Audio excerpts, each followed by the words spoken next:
Hey everybody, how's it going? It is the Fancy Rugby Gang. My name's Jared Dyke. I'm Ben Glauser. Let's get into it, man. We got a lot to do. Yeah, a lot to cover tonight. We got lots to cover because obviously those of you that may or may not be aware, the game week 5 is pretty loaded. It's got It's got 7 or 8 matches in it or something. I think they've split them so that they all have about 8 matches. So. Yeah, but for whatever reason, this batch we're about to go through, I think we did 6 matches apiece. So it's good stuff. Yeah, because they're squeezing a whole bunch in the last 10, 12 days of the tournament. Right. Can I get my whiner's moment for 2 seconds? Oh, have at it. Fucking A, my neck is sore. We made you play B-side on Saturdays. So. Yeah. Did you stretch your neck like no, you're supposed to? I didn't do it properly, apparently. Good God. Yeah, it's all right. It was good fun. But, when you have a fat ass that you have to hold up in the scrum, otherwise the whole thing's going down, it's not fun. No.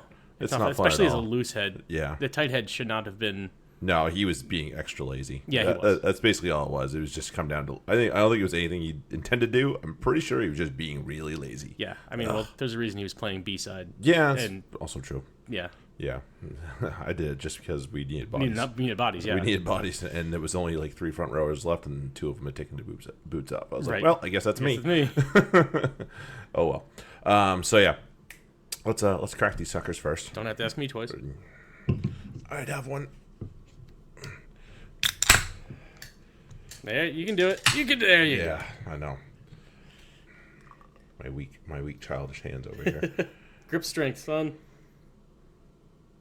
Careful how you phrase that. Phrasing. And as always, make sure that you find us on Google Play, iTunes, Spotify. Download us, share us, rate us. Rates are great. Email us. Obviously, you tweet Ben and I. That's always a good thing to get out there for everybody. And then and also, so I don't know if you've checked out the feature on our update on our upgrade. With I was just looking at it. You can. Obviously you have recommended. You can fetch the recommendation and how highly recommended they are before you sign them, but you have to do it within a certain amount of time. But still, it's all right, you decide maybe in 2 days I want to try and pick up Finn Russell for the last Scotland game, and so you can, as long as you can plan ahead, you can pick it up and it'll say, yeah, this is a good idea, or maybe rethink that thought. Yeah. So that's pretty cool. And then they have projected scoreline, which I always like that. Yeah. So yeah, if you're a fan of things like that can just give you a little bit of extra oomph in your team. Although I'm really screwing up because you need some oomph. I need some oomph. But anyway. So those are not down to the upgrade mistakes. That's down to the mistakes that Jared makes when he hasn't had his required amount of coffee. So I like that. So we have 2 different styles of managing our teams. I do mine late at night, and Jared does his early morning. Yep. I think far it looks like the late night. I think the late night should be the way to go because I am clearly not awake enough to make proper decisions. Right. It's usually. As I've said in the past, after rugby practice, so I come back and my brain's still going, so I'm like, oh, might as well put it to some use. Yeah, maybe it's what I need to start doing because it's not working out doing it in the morning. Promise. Oh, good God. So yeah, also, everybody remember, so we're going to have one of 2 big events going on this weekend for the pod. Either we're going to do a live pod, which will be pretty awesome, and we'll be on YouTube Live, and I'll tweet out the channel and all that shit. Well, we're definitely doing that one way or another, right? Well, we're gonna do something fun either way. Yeah. But and then the other thing we'll do is we may end up doing is recording our FRD draft live as we did last time, which was very popular. A lot of people wanted to know what kind of screw ups we were making. And this time not to do in the FRD draft. And this time I think that we've had a full season of Premiership. With the Rugby magazine under our belts, where we can kind of select based on there's the salary cap. Now it's going to be a different strategy, but we have a good idea of where the players are going to line up. I don't think we really had that with the Super Rugby competition. We kind of knew, we know these names and we know they're good, but if I know which one, you never know. And we'll get to that in the next pod. But which players are great players that just don't show up on the fantasy stat line. Yeah, no kidding. Yeah, there's definitely as there is in any fantasy sport. Yeah, and we'll explore some different concepts when we get to that in the next pod. But yeah, so make sure. Oh yeah.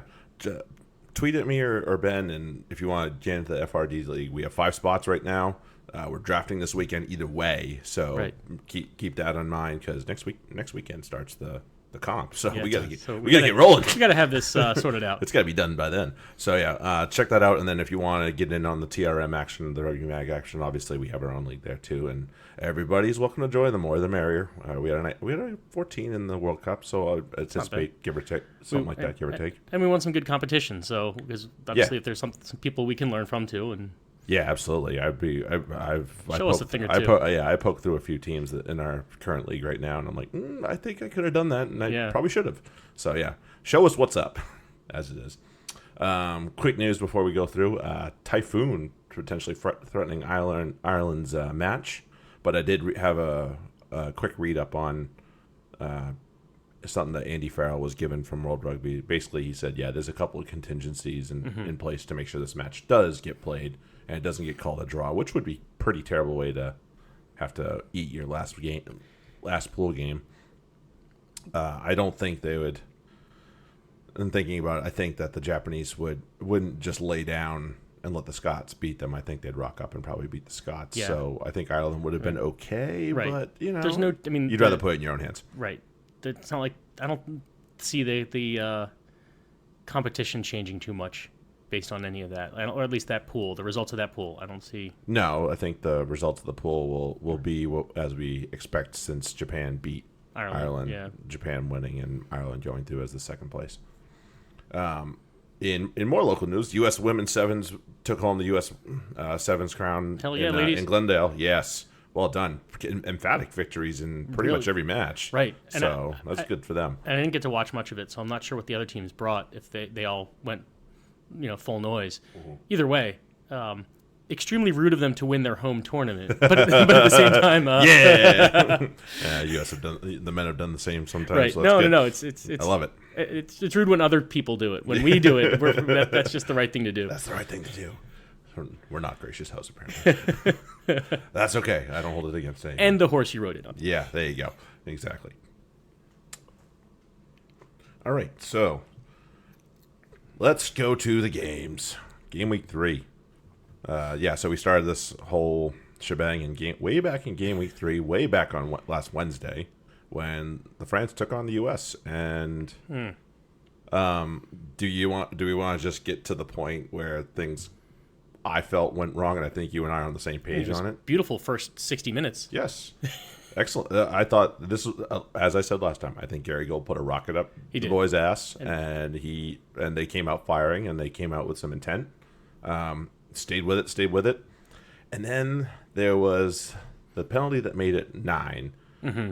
And good God, I'm pretty sure the neighbors might have called the cops on me because I was screaming to the corner. Right. We had nothing to lose. Right. You have nothing to lose. And I bet we could have shoved them over. Mm-hmm. I would have bet we went from night and day in terms of mauling both on offense and on defense from the England match to this match. Agreed. So I think we could have had them. And France gave us every opportunity. Mm-hmm. They wanted to piss this game away until the very end. They were doing a good job of it. Let's just take it. Yeah, finally, they just woke up, and Gail Ficou was a big part of that. Obviously, he has been pretty good this tournament. Yeah, well, I mean, it helps when you play the position you're supposed to play. Yeah, it does. That usually helps. Just a thought. Starting point. Good starting point. Yeah, So he did that. He scored, and I was like, oh, that might be it. But I will say Camilo Lopez was class in this game. Yes. I mean, he is class, but he's picked up some nasty injuries in his recent years. So he is. I think he's back. I think he's good, which is terrifying because to have him and Intimac both be able to fire should terrify some teams. Yeah, for sure. And what was the last note that I had? Oh yeah. My note is how much more discipline the U.S. played, and it extended. And we talked about the he who shall not be named who got the red card last time. But I'm wondering if his assholeness trickled down to other players, because I'll tell you, I'm used to one of Savetta or Peterson getting carded. Yeah. Along with that he who shall not be named. And they played amazingly both when they had their opportunities. They were very, very clinical. Nothing, earth-shattering, but that's not who they are. That is definitely not who we are. But they were definitely net positives, which is for Savetta and Peterson is something new. I thought Savetta played his balls off. He did. So I was impressed with him. I was not impressed with Sean Davies. Yeah, we had this discussion off air, off recording.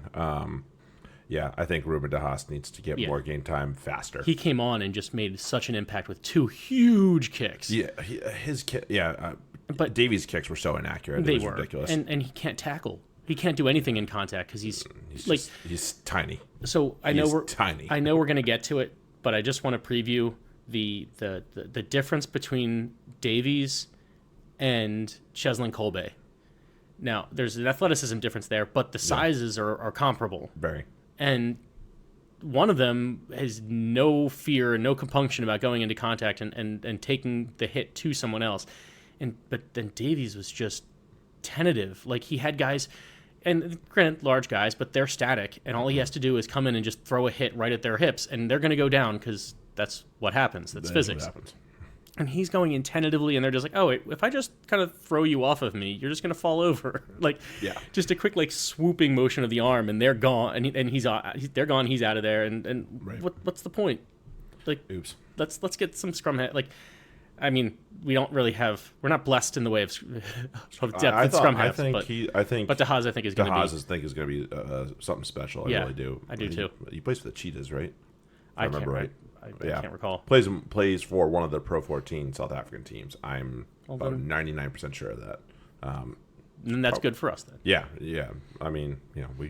We do have a strong professional presence in this team. But he's also 20, so it's kind of hard to trust him at the moment. Yeah, but you know what? I will lean on youth when we're looking for some, Right. So, U.S. rock up a little bit better. The scoreline doesn't show it 33-9, but I thought it was a much, much better performance. Gary Gold seemed very happy afterwards. Mm-hmm. I think the boys should be very proud of the way they pushed France, despite the scoreline getting away from them at the end. So I was very pleased as well.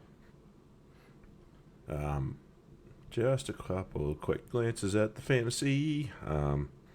Obviously, Lopez had a day. Figu had a day. I think he might have been one of the top centers of the week. Saron came on and had 30. He made immediate impact. McGinty, again, is a decent performer. If you have him, you can continue to rock him probably.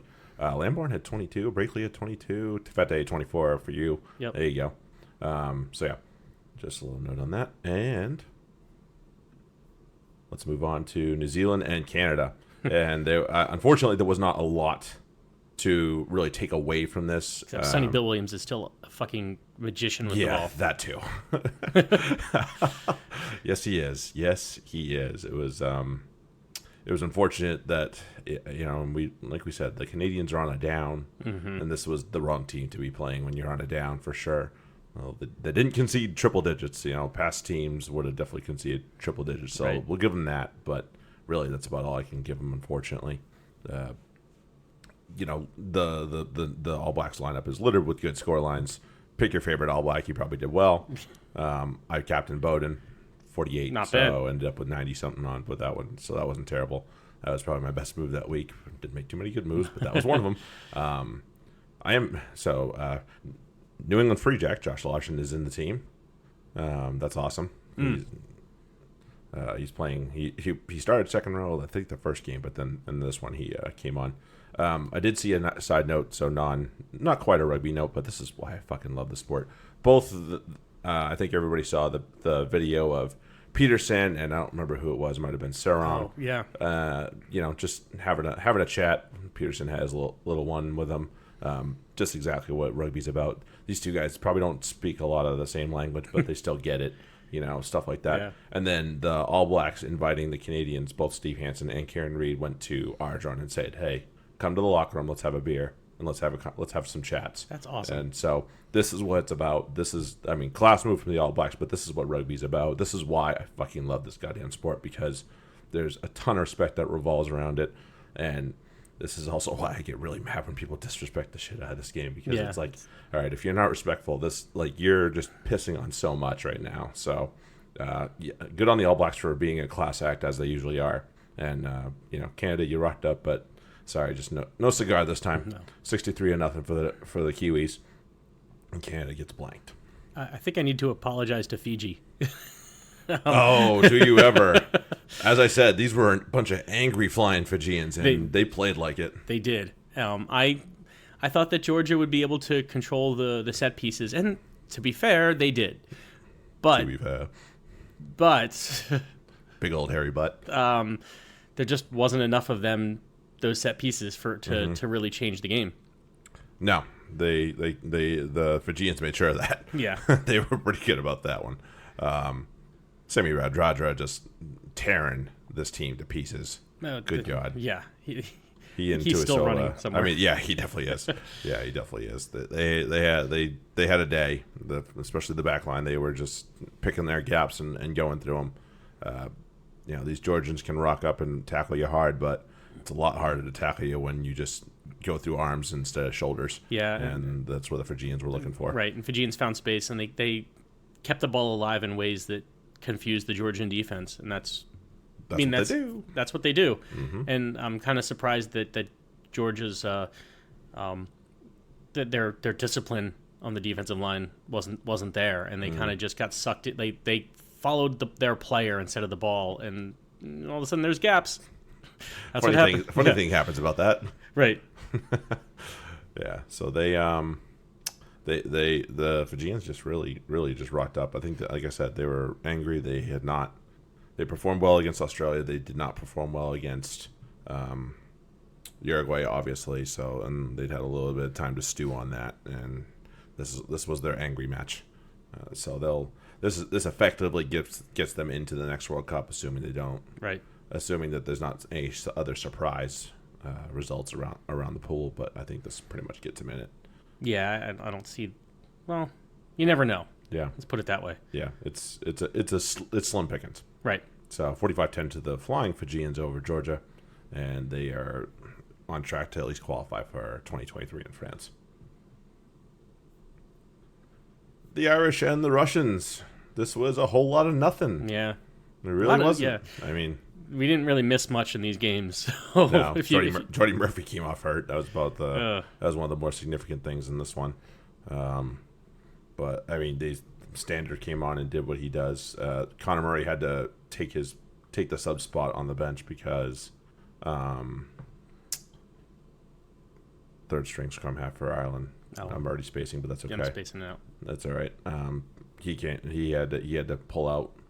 So, but really, nobody expected anything less than this match. The Irish were going to roll, and sure enough, they did. Mm-hmm. Nothing surprising here. Ruddock and Omani Omani was running some good lines. Right. He looked to be in a mood. This is the kind of game where he'll do well because there's not going to when there's not much in front of you or in front of him, he's going to have a good time. But he's not, right. Against the top tier teams, he's really more of a support player. But in a game like this, he's going to go nuts if he feels like it. Yep. Yeah. One thing I wanted to note that I've noticed as the tournament's gone on, usually your 11 is your attacking wing, and your 14 is your kind of more defensive, still obviously a good way. You want your speed at both sides. Sure. I've noticed that the 14s have been really, that's where the fantasy points are over the 11s. So even though you might want to start that attacking wing, that really the points are around tackles and whatnot. So seems to be for some teams, yeah. Yeah, because I've been kind of falling into that trap like I did in this game where I guess I had Earls as my was he my start of the week, I believe? I think so. And he got outscored significantly by Conway. Like Andrew Conway, yeah. So, and I've noticed that a couple times, like Mapimpi playing 11 and Kolbe playing 14, and Kolbe's the one who's putting up monster numbers, and Mapimpi's kind of there, nothing really special. Not quite, yeah. So I just find it interesting that a lot of the tries have been coming from those 14s rather than from the 11s. Just something to it's an interesting trend to chew on. Yeah, for sure. Russians didn't do themselves any favor by getting themselves a couple of yellow cards. That'll just sink you if you're trying to rock up against a tier 1 nation as a tier 2 nation. So note to those at home: don't do that. Just don't do that. So Ireland blanked the Russians 35-0, and they are, with the typhoon pending, they'll probably lock up second place in this pool. Yeah. And a match that was really disappointing, South Africa and Italy. I thought this would be so much better, and Me it was too. just really disappointing to have this. We had a red card, which was, oh boy, that's just a complete brain fart. You can't do that. No. And they had two injured tight heads. Injuries on top of that. It was going to uncontested scrums. Oh, man. Like the players so are looking at each better. other like, are you fucking kidding me? I don't want to be in this situation. Right. Why? God damn it. Nothing will piss you off more than having to go to uncontested scrums. No, this is not high school. This is not youth level. This is the fucking World Cup between two tier 1 nations, and you're getting. Oh, that's so frustrating. Yeah. Yeah, a bit of a scare. Kolbe came off with a bit of an injury after getting. I mean, he's Stretch Armstrong, but not quite. Didn't quite have the stretch in him to that one. No, and that didn't look terrible. I've seen. Didn't look great though. It didn't look great, no. But hopefully he's fit to continue. He's after a little bit of a rest. He's not in the squad this week. I would not expect that. No. No, I wouldn't either. No, they're pretty much locked up to right. second. No, he'll rest up and he'll be around for the quarters. Right. Ideally. Yeah, absolutely. Because, like I said, he didn't roll over it. It just kind of twisted as he was going down. It certainly didn't feel good, but it didn't. And even when he was kind of hobbling off, it wasn't in distress. It was more like this sucks. Yeah, it's like really, I did this. Can we go back in time 5 seconds and not do that? Yeah, exactly. Because that would be preferable. Oh man, it's the worst. So the South African, the Springboks just absolutely hammer the Azzurri 49-3. Just not a scoreline you expected, but when you start involving red cards and front row injuries, it's just going to end poorly for in so many ways. So here's where I wanted to point out what the value that Kolbe has, even with his size. That Sneeman try at the end. Yeah, that was all Kolbe. That was Kolbe 100% him. Just says, you know what, fuck it, I'm hitting this guy into touch. I don't remember who the Italian player was, but just forcing him to either eat it and take the line out to South Africa deep inside Italy territory, or try to make a play with it. The guy tried to make a play with it, threw it back into the field of play for Sneeman just to be like, thank you, I'll just fall over the line. You're not stopping him. Not even fall over the line. I'll just reach from 10 meters out and put it down. The dude could reach from across the field. He's so enormous, and his limbs are just so long and lanky.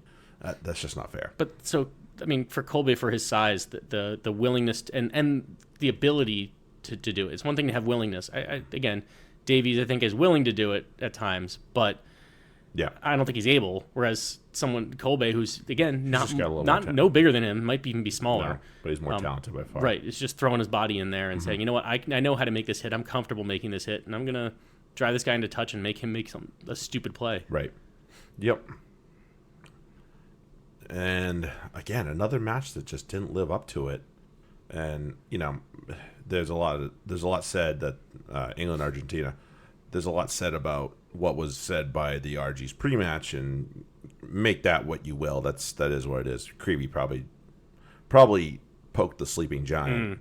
I don't think this is a sleeping giant, but still, you don't poke the bear just the same. No, he's an angry bear. Yeah, very angry. This one, yeah. Well, and just kind of go through in your brain. This team didn't qualify for their own World Cup, their home World Cup to the knockout round. Might they be just a tiny bit angry this time around? I would guess so. So maybe just don't do that. But hey, what do I know? Yeah. So yeah, this was again another match. But then Argentina. This game was over not. Hold on, let me go get the full timeline in here so I can give you an exact time as to when this game was over. This game was over. Where was that penalty kick? Oh yeah, the penalty to the corner. First 6 minutes in. Yeah, 6 minutes in. Argentina have put constant pressure on England, and to the point where they were already warned, and they're on the 5 meter line, right. And they say, "Oh, all right, let's just kick the points, get some points," and it's like. No, get a fucking player off the field because now if they had continued on, if they went for the line out, and they decided to really put the fucking screws to England, and they have a decent driving maul. Let's be real about this too. Right. So it's not like that's a slouch. And maybe now at that point you're not in the position where you're getting carded a couple minutes later. Right. And red carded to boot. Yeah. That was just a. It was tough to see for Lavanini, and people are just like, "Oh, I don't have sympathy for him," but I'm like, I kind of have sympathy for a tall guy against a short guy. It's just not. It's tough for him. I do, but I think he needs to know. So, and it'll come into play a little bit later when we talk about the second New Zealand match. But the swinging arm, you know, a lot of these, and I've saw it a couple times with guys who get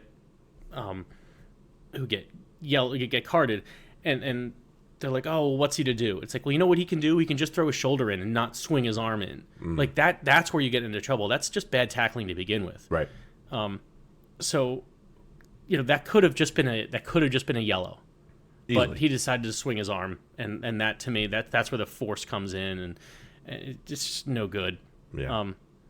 Just make your tackles and keep them reasonably low. And you'll get the mitigations. I mean, we saw that in the New Zealand match where the guys were like, yes, the guy ducked into it. So yeah, okay, there's your mitigation. If you don't swing your arm, maybe it gets mitigated down to just a penalty. Like there's little things where you're not bringing force into play, and that'll keep you on the field. Yeah, absolutely. I did feel a little bit for Lavanini. He clearly knew he'd done screwed up, and he knew he put his team into a tough position, and you could see it on his face. He's like, that's my World Cup. I'm done. Yeah. And he knew it. And it is, because they've banned him for 3 weeks. So he's going to miss this week. And if he goes back, when he goes to his club, Leicester, he's going to miss a couple weeks there, too. Okay. So it's really, really unfortunate. But, it's the right call. It sucks. It does. It sucks, but it is the right decision. Leaving Nicolas Sanchez out of the team completely, I don't know if he's done gone pissed Ledesma off or what, but my goodness, to leave him out of the team, oh boy, I can't. I got a question. I don't think he wasn't playing otherworldly. I'll give him that, but you don't leave him out of the team entirely. Like, right. Okay, so because what if he rocks up for this? He's like, okay, we're playing England. This is really for our. This is it. This is their quarterfinals. Because if they win, hey, maybe things happen. Yeah. But you can't lose this game. So put your best 23 out there. Even if he's not on the starters, you have him ready to go. Yeah, it's so he's clearly got something for Urgipaleta. So what? But Urgipaleta lays a stinker. Do you really not want another 10 that's of the class of Nicolas Sanchez on your bench to maybe try and ignite something? Right. Bring some sort of spark. Or the two distributor thing, which I don't hate. No. I'm often a fan of it, depending on who the distributors are. But right. I'm usually a fan of it, and it's like, nope, I don't know. So yeah, it was a bit frustrating, but it was what it was. And England definitely rocked up. They were prepared for this. They were not messing about by any means whatsoever. So good on them. And due to circumstances beyond my control, I ended up having to start my sit of the week, who was Matera. Who I was right to put him as my sit of the week because he only got me 8 points. Right. But a couple other people that I was expecting to play didn't. So did not. Yeah. Well, fuck me, right? That's kind of the strategy we can get into a little bit here. But yeah, good days for Ford, May, Young, Farrell, not bad. Daly had a fantastic day. Good to see Mako Vernapola back on the field. That was nice. That was very nice. Kubeli ends up putting in an okay day, and Montoya actually puts a decent day on the board as well. 39-10, England have qualified for the knockout round. somewhat getting rid of the ghost of 2015. We'll see how much further they go and see if they can banish them further. But that's a good start. That's definitely a good start. So good on the boys. All right, game week 4. So this happened overnight, and I put those that don't listen all the way to the end of the podcast, and including the theme song. Shame on you. You should listen to me because I had a note in there, and it was about the England game. It was in the middle of the night. It was actually between the other 2 matches, but it was still part of the other game week. So if you, like I said, if you had an inkling about an England player and you wanted to play him. Don't even blink on it next time. So the match that happened before the England match, but still was a part of the next game week. Australia and Uruguay, and there really wasn't a whole lot going on there. Not much of a game. No, it was. I mean, I give credit to the Uruguayans have already won their World Cup. Yeah, they beat Fiji. They won a game, which was huge. And against Fiji. Yeah, there really wasn't a whole lot more to say about it. But it was good to see. The best thing I saw in this was the starting lineup with Tamua playing 12. Which I can appreciate at the very least, because the rest of like we talked about, the 10s for Australia have been they've struggled. Yes. And I think that helped take a little bit of pressure off Leia Lofano. So yeah, and perhaps it did. So it was it's escaping me what it was, and probably because it didn't have any significant impact. But I think Ben Skeen's making a bad name for himself because he keeps buzzing down for silly things. And I don't remember the exact thing it was, but I do remember thinking to myself, what the fuck does Ben Skeen want now? Right. And on top of the fact it's Mathieu Reynal that's refereeing the match. That did not help. So I think there were some silly things handed out in this match. There was another match where, and I can't remember which one it was. The same thing when it was one of the more recent ones where they were saying Ben Skeen has called in something, like he spotted something that he wants to talk to the ref about. If it wasn't the Wales Australia match, that's the only other one I can think of. No, because I didn't actually watch that. Yeah, the Karevi incident. Yeah, I'm not sure which one it was. That's all right. But yeah, so it may have been New Zealand, Namibia. I think he might have been the TMO for that as well. Oh, Jesus. Yeah. Yeah, Australia rock up 45-10 and pretty much put themselves in the seat to get themselves number 2 in their pool. Uruguay, again, they've put their show on as best they can, but there's only so much you're going to be able to do, man. Kurandrani was playing all he could because he's not played much in this World Cup. Petty looked as good as he usually does. He definitely belongs in the team he belongs in your best Australia team. Let's put it that way. If you're playing a quarterfinal, he should be in the starting lineup. And as we all know, though, Kurtley Beale in international 15 makes that tackle on the streaker.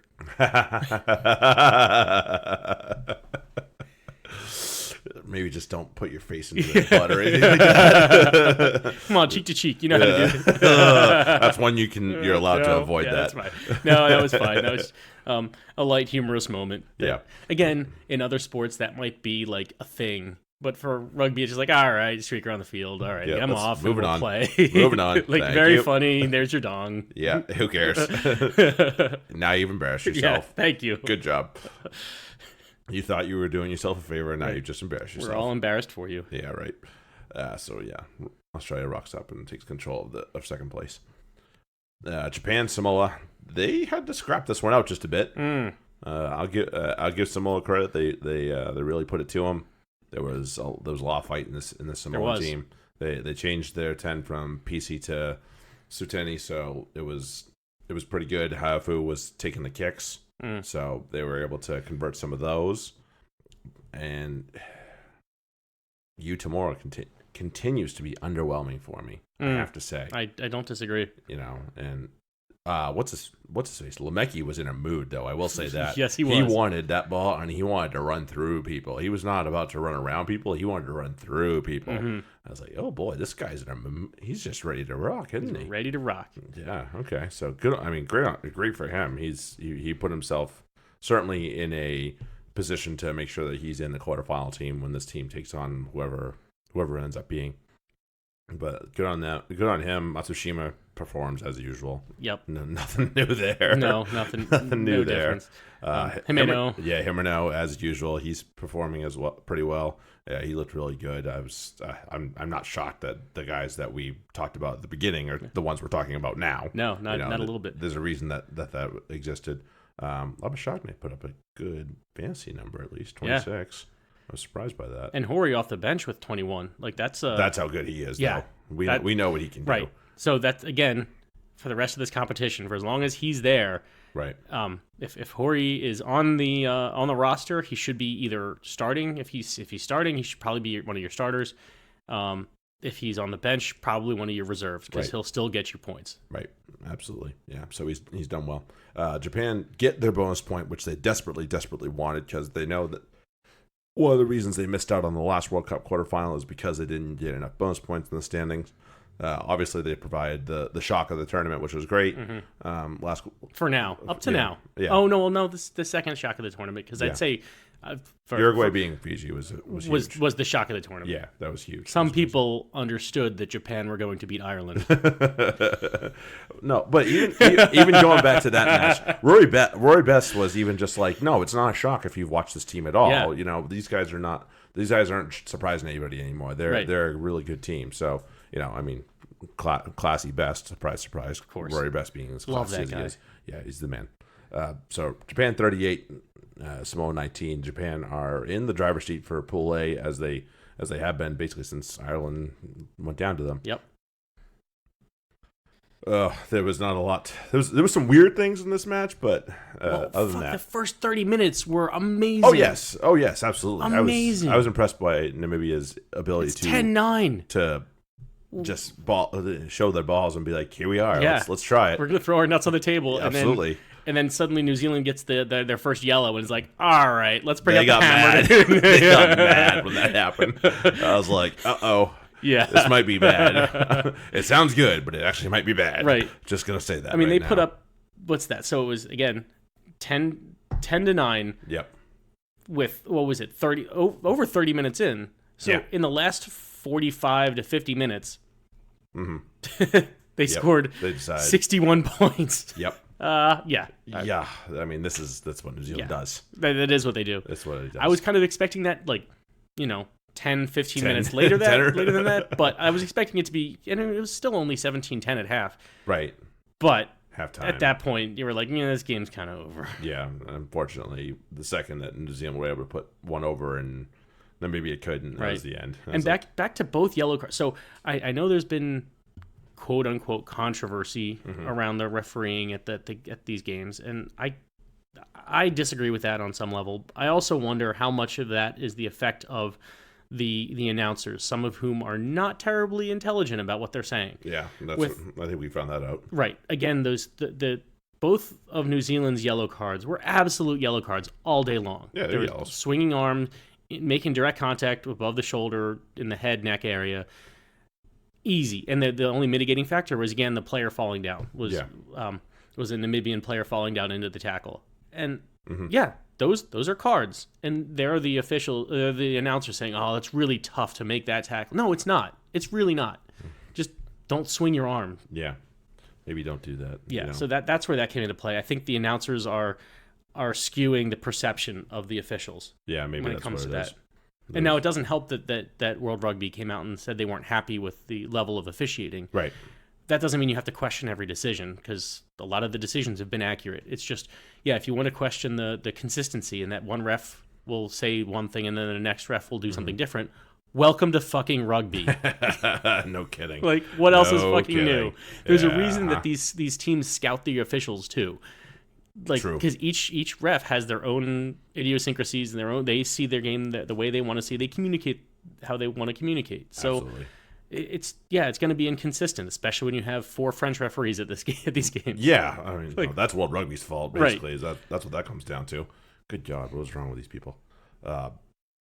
Good matches, obviously, all over the place. And this was a great match. This was an outstanding match, and it was one of those, like, you kind of feel bad for the Namibians, obviously, because they were heartbroken, because I think they thought that they might have had something those first 30 minutes, and it's hard to look up at the scoreboard and see that afterwards. because if you've played rugby, you've probably been there yourself one time or another. And why? Right, you're like, this team should be trouncing us, but we're right there. Oh no, that's why. Because they're really good. They weren't really ready they weren't really woken up yet. And nope. There we go. And then they woke up. Yep. It's just like the last game. All Blacks lineup littered with good scores. Some bad ones too. Nepalala -7. Brody Vitalik started this game, but people were concerned with him getting pulled early. I think it was a tactical decision. No, it was absolutely a tactical decision. When they decided they had the game in hand, they were like, all right, you're done. You're done. I mean, he didn't look confused as to when and why he was coming off. No, they probably told him, you're getting about 30 minutes, and then you're done. He's not had much game time in recent days. So, but I'm glad to see him back. He's big and ugly, but we love him anyway. Right. TJ Perenara played 10. That was kind of weird. But was he? I thought he was on the wing. No, I think he played 10. Maybe he was on the wing, but he was certainly on the wing for his try. Yeah, he scored a nice looking tiptoed and athletic play. You're not going to see a prettier try than that. Yeah, very good stuff. TJ being TJ as he is. Yeah. I mean, if he wasn't playing for the All Blacks, he'd be starting. There was so much involved there. There was the Goodhue line break, and then they had some other guys got involved, and then the obvious Weber to Perenara combination. That was not nice. Right, the little behind the back from Weber to Perenara. That was so mean. And then the tiptoe and the just dotting it down as he's falling into touch. Very athletic play from TJ Perenara. Yeah, very good. Leonard Brown, obviously. Smoked everything. Yeah. Guy's good. He is insanely good. I get the feeling that when it comes to the knockout stages, he will figure prominently. Mm-hmm. Yeah, we didn't get it out there, but your start of the week did pretty well. Savea, 35. Yeah, not bad. Not bad at all. I call that 35 is a good win. I'd say for that. Like I was disappointed because I had all three of Sevilla, Leonard Brown, and George Bridge in my lineup. And I honestly didn't know who to captain. I kind of throw a dart, see what happens. Essentially, and it was between Leonard Brown and Sevilla because those are the guys who are going to get their opportunities. Yeah. And I picked wrong. I don't know wrong. Right. 35 is hard to call wrong. No, it is. But I'm still kind of kicking myself that I went with him over Leonard Brown. But at the same time, it's hard to be mad. Yeah, I wasn't wrong. I just wasn't as right as I could have been. Right. And speaking of being wrong, though, my pick, and it didn't get out there, but I'll totally cop to it, Damien Pinot. Oof. 2. Yeah. 2. You, 2. He keeps bad companies. Yeah. Oh, man. But this was a fucking good game. Makes me a little scared for what Tonga's going to bring to the U.S. match, unless they just blew their load here. But, man, France and Tonga gave them all they could handle. I think the French are getting a little wake up here between getting pushed to the limit by the U.S. Granted, the scoreline didn't show it. And right here, really, I mean, I know that it's, again, scoreline was a little tidier here, and the last try kind of made it a little bit closer than it was. But, man, it was still good. Yeah. It was still good. Hingano just somebody was not paying attention to where that ball was bouncing, and Medard just had a cruel bounce. But it was a fantastic try. I think it was the second one for the Tongans. It was very, very good. They got a little bit lucky with not getting cards. I think they got warned a couple times, but no cards came out, so they did get a bit lucky. But you know what? I'd rather be lucky than good sometimes. Yeah, sometimes. So I'm impressed with the Tongans. They really, really took it to them. I think their heart and their soul is a guy that you and I both know well, and that's Tani Takalua. He seemed to be really kicking his team on, and everybody just kind of took the reins from him, and he did very well and was definitely pushing this team on. He got himself over the line as well. Yep. It was a really good game. Camille Schaap was trying to run through everything in sight. Yes, he was. Olivon, same thing. Raka is holy shit, that dude's a house. Yeah, he was another guy motivated to play. Yeah. Well, and he, these guys, the French have qualified now for the knockout stage more or less.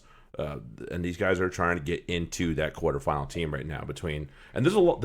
I will say this, they're making it a hard choice at this point. They are. Because, I mean, if your choice right now is between Raka or Huget, Rocca's looked better the last Rocca's two looked matches. better, and in Hughes, you know he can be an ass. Just a bit. I think is the technical term. Yeah. I don't see. I'd go Rocca. Yep. Especially based on that performance. He's impressed. The question really now to me is, and we've talked about it for since Six Nations essentially. Intimac. Yeah. Is it going to be him or Camille as your 10 for the quarter? As the 10, I'd say Camille Lopez right now, gun to my head, but I guess we'll see what happens when Le Crunch happens this weekend. Le Crunch in Japan, in the Far East. So we did the math. This is the kind of information that the fantasy rugby Yanks give you that you might not get anywhere else. This is actually not the furthest away that England have played France, because they played each other in 2011. In New Zealand. And the French pulled one off. Right, which is crazy enough. I looked at the numbers. It's double the distance. Yeah, that's crazy. It's like, wait a minate, you're not that far away, but yeah, it's North Hemisphere versus South Hemisphere. Yes, that's basically what it comes down to. Yeah, so that's we looked into it. I know all of you were out there wondering, is this the furthest away from the English Channel that England have played France? And no, it is not by a long shot. Yeah, quite a distance away. Right. But it's still pretty far. Yes, it is. It's in the Northern Hemisphere, it's about as far as you can get away. Mm-hmm. Yeah, that's pretty much it right there.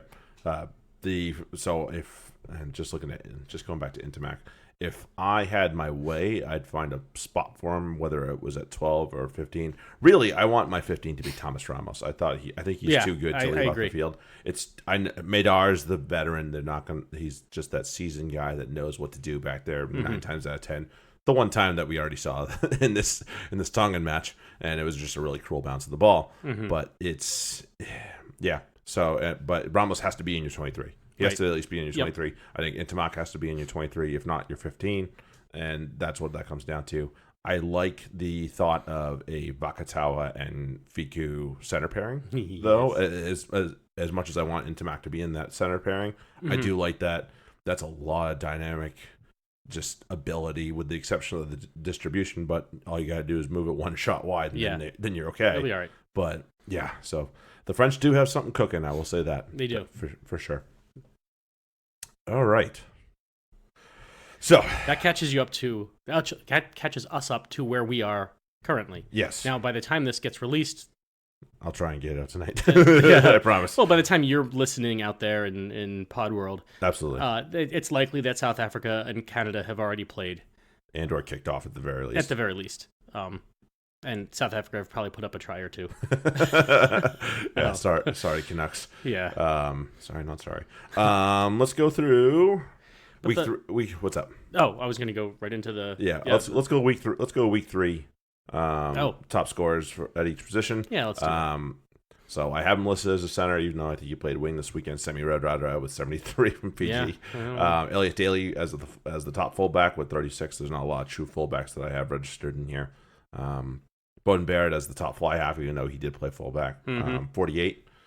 Peter Omani, 47. Which is funny because Jordy played fly half and got 63. Right. But, so yeah. but that would be game week 4. Oh, this is game week 3. Sorry. That's okay. Yeah, dude. Not blame Ed. Yeah. Ed's your fault. Peter Omani with 47 at the flanker for Ireland. Mbonambi from South Africa with 33 leading the hookers. A guy that you probably wouldn't have thought of because he's usually not this type of beast, but the 8-man that leads the way is Kieran Reid. Yeah, he had a day. He did have a day. Pair of Australian props lead the way for that position, 29-23 for Alan Ala'atoa and Scott Seo. For their work against Wales? Yeah. Uruguay. In game week 3 they played Wales. Oh, was that? Oh, that was wow. That was way back then. Let's go, Jared. Yeah, this is Ed's fault. I swear to God. Brad Weber with 52, leading the scrum halves. No surprise there. Scott Barrett 56 again. Had another big match. So when we said that 44 from week 1 was a one-off, I don't know, man. We were just joking.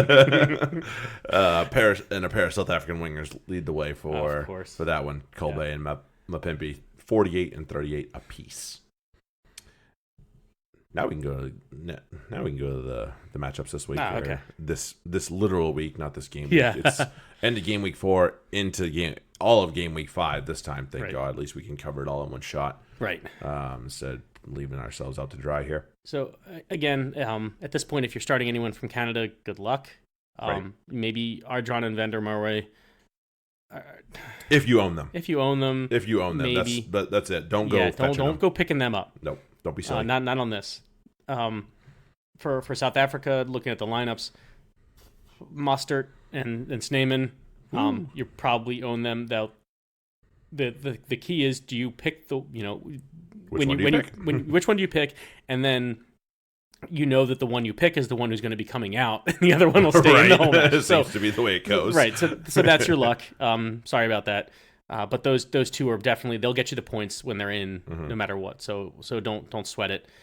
Stain and Delende, those are guys who, I'd be looking in their direction too.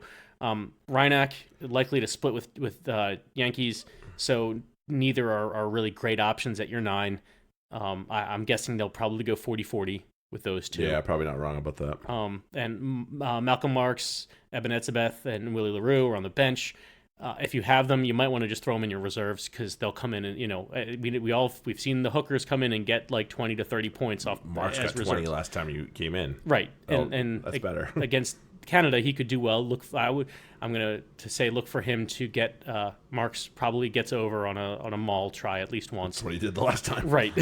so that's where I'm looking for South Africa, Canada. Yep, pretty good stuff. And Ben and I are trying to do it based on 1, people that are owning these guys at least, and 2, are they scoring, and then the points against graphic that we put out as well. So Argentina, U.S. U.S. has 2 games in this little batch that we're going to do here, but we'll go through these ones first. So Sanchez, 4 sure starts for Argentina against U.S. Sanchez, Tukule, Teta Chaparro, yes. Petty start with caution because the U.S. have actually done okay against second rows. So just start with caution. He is a beast. He's a monster, and we saw that in the France game. So you can start him if you want. I have him as a sit, but if he's in your team and you need him, I'm going to be starting him. That's okay. That's not you could do worse. Yeah. But yes, if you could help it, sit him. Right. Everybody else start at your own risk, and or there's some obvious ones, but I just missed them. It's okay. The U.S. there's only 4 players that are owned that'll bring up. Joe T. Actually, the Argentinians don't do well against hookers. No. So there you go. Their defensive lineout's not great. Nope. Blaine Scully, go ahead. If you've been playing AJ this whole time, do it. Keep going. Keep going. It's not gonna take that nasty of a turn. So keep going. A lot of people have TT. Sit him. Interesting. Yeah. No. Sit him for this game. Definitely. Yeah. The RGs do well against props. So no. So there you have that. So asking for a friend, how do you feel about Matera in this matchup? I don't think the U.S. have a say either way on this one. Yeah, they don't do bad, but they don't do great. We're gonna find out. They're 17th in points against, so they're near the bottom. So if you have to play them, then all right, do it. Well, I have to play them. Okay, well, then, if you have to play them, I was just looking for guys that were fairly highly owned for Argentina. Yeah. So on to get back to my notes. Scotland versus Russia. Well, fuck. Again, the lineups are out for this. It's not the tastiest matchup, even for Scotland. And Scotland is really, they're playing their shags.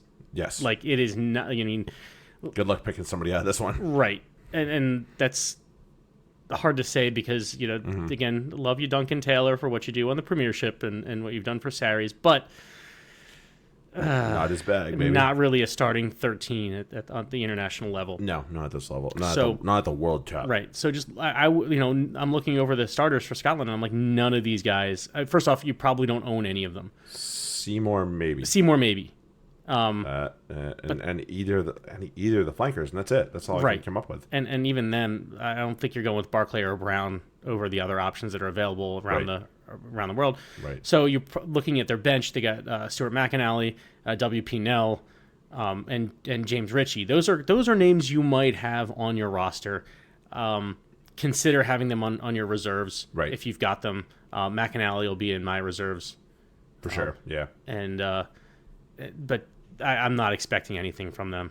No. I mean, you might get some points again in reserves, but no, don't go anywhere. And then Russia, again, I said to start him last week, but he didn't. I don't Morozov, think yeah, it's Morozov. And he's the only one who's starter worthy. That's it. Fair enough. Yeah, I definitely agree with that. Wales and Fiji. So Wales have gone full noise. Yes, they have. They are not messing around. They're making sure they get this thing done. They're locking this shit down. Yeah. So I don't have a lot of sits for you, but I do have a few starts for Wales. These are definitive starts. These are guys you absolutely 100% should start that are owned in TRM. Gareth Davies, he's likely to have a decent day. North, Josh Navidi. The Fijians don't do well against flankers for whatever reason. I don't know why. And then Josh Adams again. North and Adams, the two wide men. Liam Williams isn't scoring great, so don't worry about that. No. It's too bad. He's starting for me, but that's bad. Again out of need. Out of need. So yeah, those are your guys. Everybody else start with caution. There's no outright sits though. So then the again asking for a friend. What do you think of the likes of Alan Wynne Jones and Dan Bigger? So if Bigger's your 10, rock them. Yeah, I would definitely rock them. They are. Where did my fly half numbers go? The Fijians actually are top 3 in terms of points against. In terms of they are in the 3 toughest teams. Yeah, they are for fly halves. They only give up about 16 points on average. Yikes! Granted, one of those teams was Uruguay. One of those teams was Georgia. Although the Uruguayan 10 did pretty well, so you can throw that one out. But the Georgian 10 obviously didn't do very good. And the other 10 was Liliafano. So. Yeah, and yeah. So you never know. The competition hasn't been great, but they have stopped what they faced. So let's put it that way. And in terms of Alan Wynne, middle of the road. So feel free to start it if he's your guy. Yay! And then the Fijians, I got bad news. I only got sits. I don't have a lot of starts. Okay. I don't have a lot of outright starts. Radradra, Tui Silva, and Mata. Sit them. Sitting Radradra. Yeah, sit him. Well, I'm starting him. But again, out of need. The really rotten thing is I have to start Mata. Oh. Yeah, I have to. Did I end up? I think I finally cut him. I have to start him. I think I was finally able to get rid of him because he hasn't been doing shit this tournament. No, but I have him and I have to start him. So yeah, there's that. And now we transition to the final game week of pool play in TRM. So keep your heads on.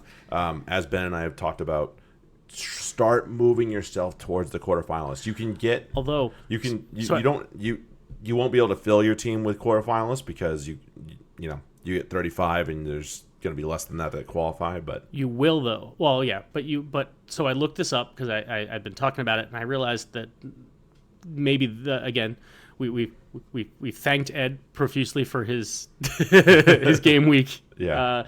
I guess alignment. Mm-hmm. But the one thing that we really do need to thank him for is the fact that going into the quarterfinals you have unlimited changes. Yeah, thank God. So I am finally. This is now. And when I picked up Radradra out of need, because again, the way my team was set up, Ireland are off, Italy are off this game week. Yeah, it's a rough game week. It's a tough game week.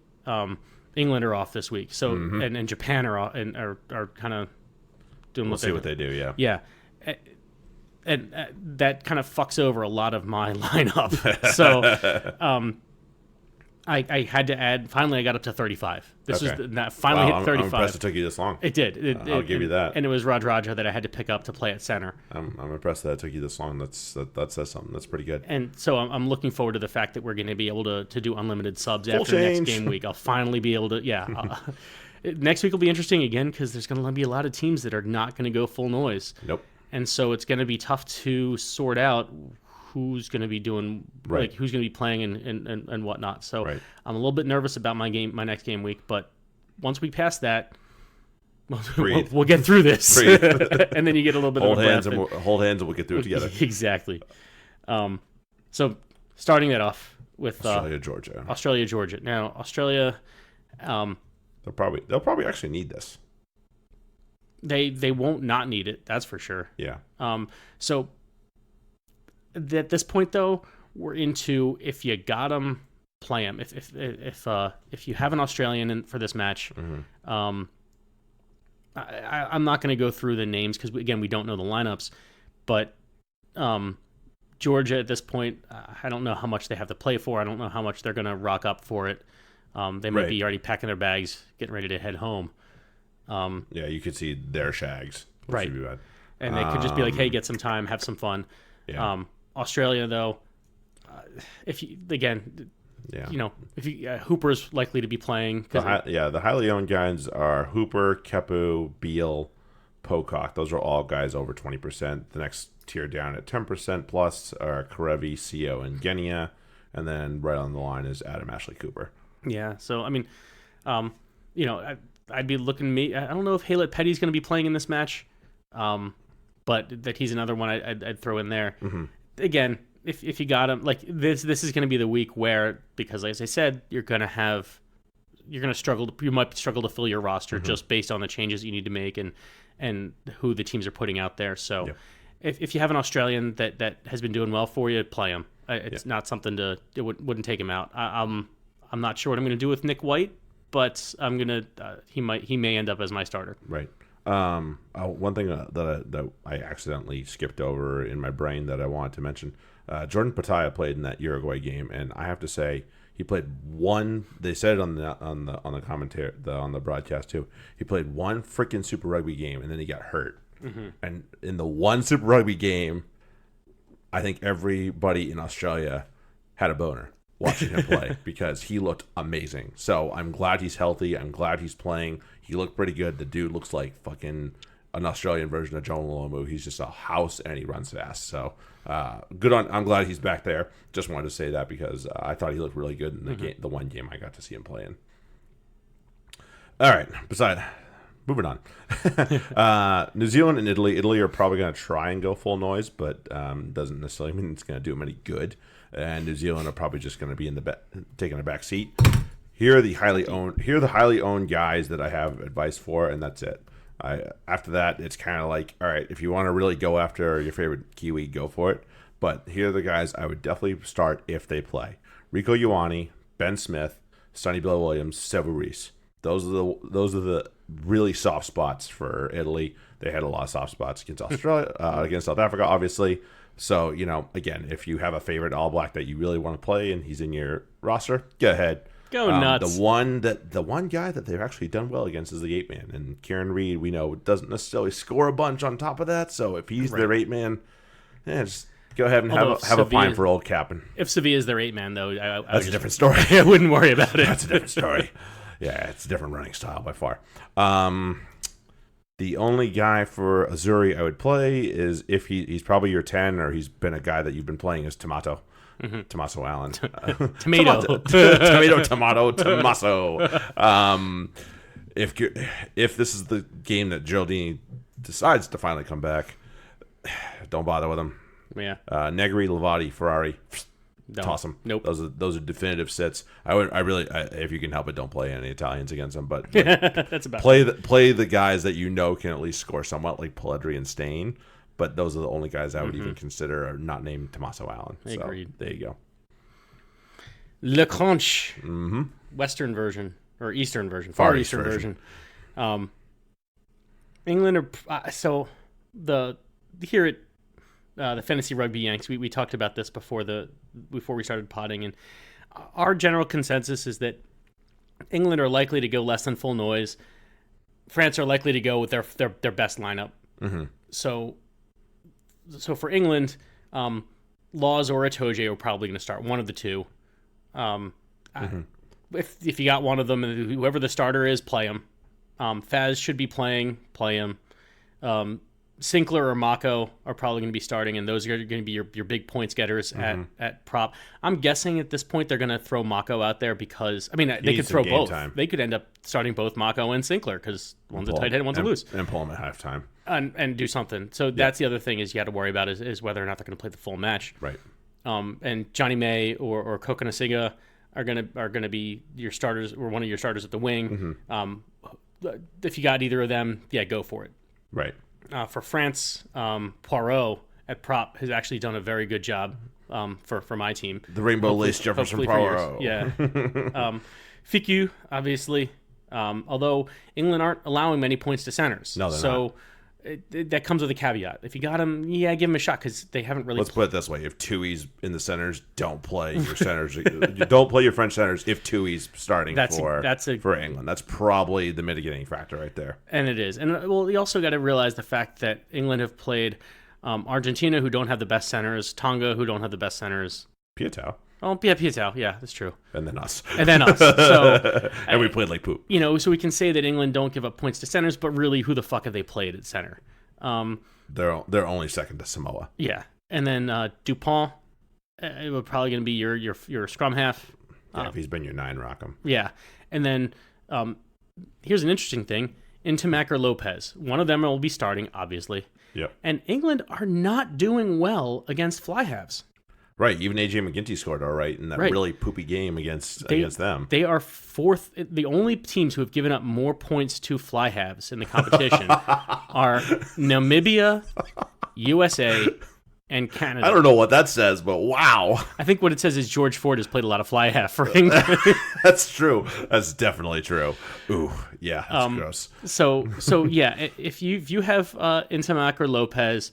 And they're whichever one of them is starting in this match. Yeah, feel free. Just set him and forget him. Yeah, you'd be like, feel yeah, free. This is it For sure. Oh my God, didn't even consider that. My goodness, that's funny. See, this is the kind of insight you get at the fantasy rugby. Yeah, man, that's you don't funny. quite get this everywhere. That's great. So barring a typhoon, Ireland and Samoa, it sounds like that they're going to be able to pull the game off either way, even if they have to relocate. Look, I mean, is it really going to affect the way Ireland play? I guess not. Anyway. I would expect Ireland to go somewhat near full noise because they're going to need this to make sure that they qualify. They got it, yeah. They're in squeaky bum They time. need a bonus point in order to be double sure that they qualify and to just put the boots to Scotland and say, fuck you, go home. Yeah. So here's where Samoa have issues, and here's the guys that are owned highly. Rory Best, go ahead. Mm-hmm. If it's Sean Cronin as well, that's fine. You could do worse. James Ryan, definitely. Ian Henderson, definitely. Yep. Here's the issues that Samoa have caused, and that's a little bit in the back row. So CJ Stander's kind of a question mark. He's too good of a player to get left off the board completely. So if you have to play him, play him. And then the centers, Ringrose and Aki, toss them. Yeah. Well, again, and if you have to play either one of them, play Ringrose. Don't play Aki. No. And again, I think that comes down to the tackling. I think that's where we're going to see the difference is that the reason that these teams, like the team like Tonga, doesn't give up fantasy points to flankers and centers are because they don't take many tackles. They're gonna throw the ball around a little bit more, throw some offloads. So rather than take a tackle, they'll just pass the ball. Right. Well, and here's the good news for if you're like me and you own Chris Vui, guess where the Irish can be had? Second rows. Yeah, so that's the one place they can be had. 2CPC if he plays, sit him. If whoever the 10 is, just sit him. It's not going to be good. Yeah. Nanai Williams is also another highly owned is. Samoan. No bueno. Oh, well. They do all right against the back three, especially fullbacks. So, true. Those will be the guys that you're looking at there. On to the matchup that everyone has been waiting for in this tournament. Or in this pool. Namibia, Canada. There's no fantasy value. There's not here a lot of fantasy at value all. there. If you're starting either of them, congratulations, you're from Namibia or Canada, or have a loved one who is playing on the team. Right, basically. No. Yeah. Don't bother. Yep. Unless you have still an empty space. If you're unlike me and still are not at 35 yet, you might want to think of... Feel free to get cute. Right. Might go with DTH. You might go with the Canadian Okay, winger. yeah, there you go. That's a good shout. Would be a good shout. And obviously... Arjan, which are the two Canadians that everybody knows. Yeah, that, right. That they could have they a good play game. They play in two top leagues in the world. So what are you gonna do? So Tonga, U.S. again, not a lot of fantasy value here. This will be a big one for those two teams, just like the previous one. But in terms of your fantasy value, there's not a lot going on. Halefanua is the only Tongan owned that I would start right now, or at least he's somewhat owned. Mafi and Lausey, actually the U.S. do okay against second rows. They've done a pretty good job of containing two decent second rows, and they're about to play a third one. We'll see how that goes. I'll update those rankings as game week 4 concludes. But on the other side for the U.S., I said Joe T before. I'll say Joe T again. Mm-hmm. Go ahead and roll him out there. The Tongans don't do great against hookers. And if you've been sitting on him for the whole bloody tournament, this is his time. TT Lamasatelli, who, by the way, is a fantastic person. Yeah, of course he is. Because I messaged him on Instagram, and he was right. very, very quick to respond to me and say, thanks, man, that's awesome, or whatever it was. So, yeah, thank you, TT. We like you. Oh, yeah, you're up. Yeah, Wales versus Uruguay. Ooh, this will be a tough one to pick up. Again, we're a long way out. This will be on the Sunday, the 13th of October. So almost a week. We have no idea who's going to be playing in this game. Right. Again, once the lineups come out, if you have any of the Wales players, play them. Yeah. The one thing I would say is don't play your props.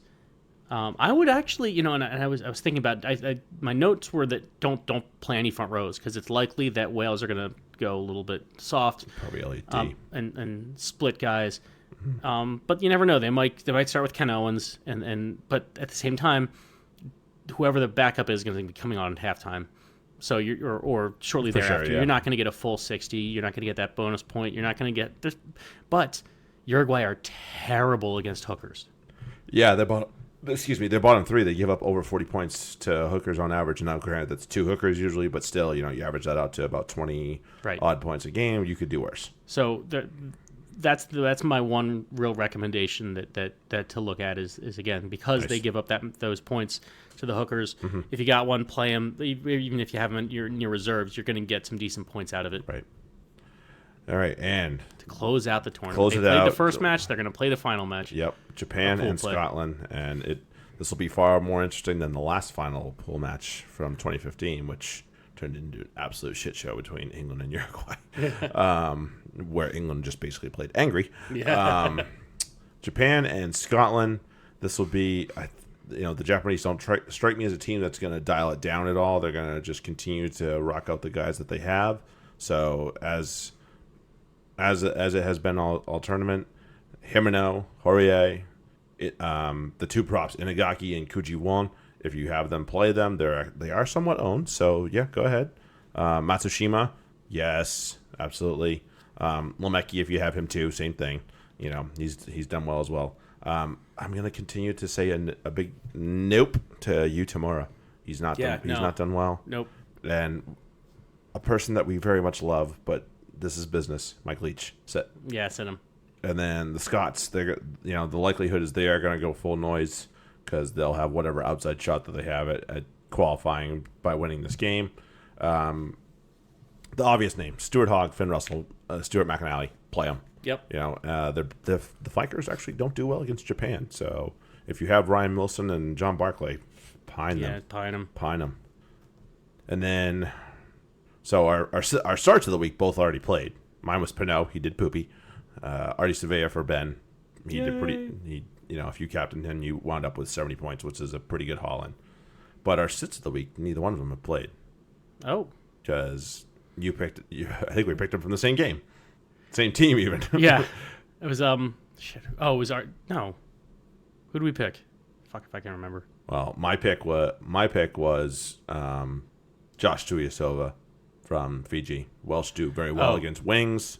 They're not going to be. I doubt that they're going to be any much nicer. I will say that a lot of the back three for Fiji do have issues now and again with returning the kicks. They want to run it. They don't want to boot it out, and that can often turn into turnovers and penalties. So, that's just my thought on that one as well. And remind me about who my sit of the week was again.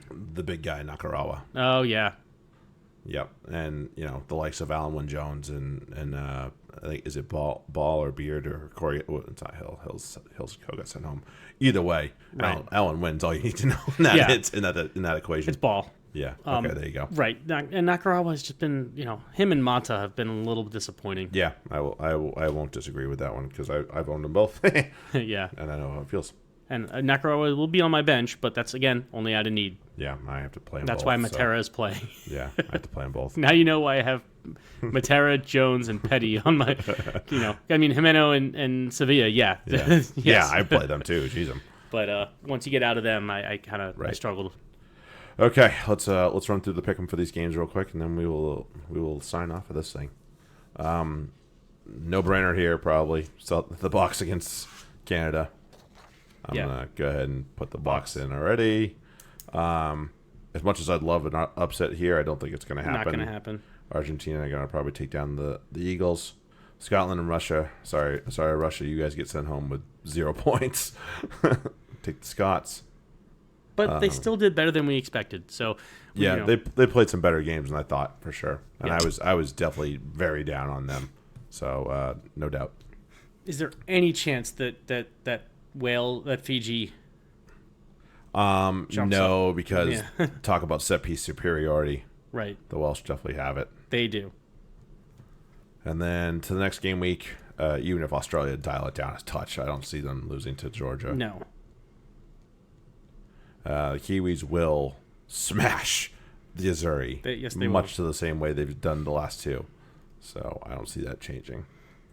Le Crunch does a half noise England team beat a full noise French team, or do the French pip them and take the group?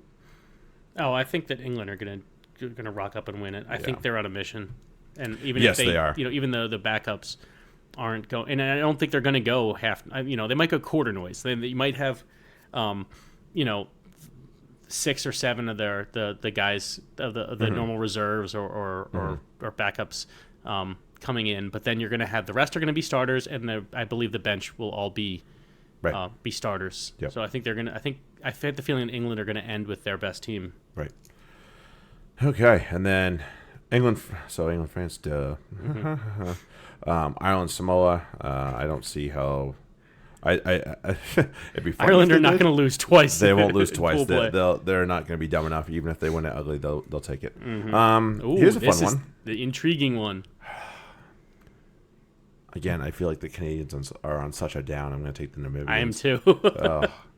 I hate to do it to our neighbors, but man, I love Canada. As long as they're not playing the U.S., I love Canada, but I'm Same. just disappointed in them. And I think Namibia they want a win. So I think they want to win more than Canada does.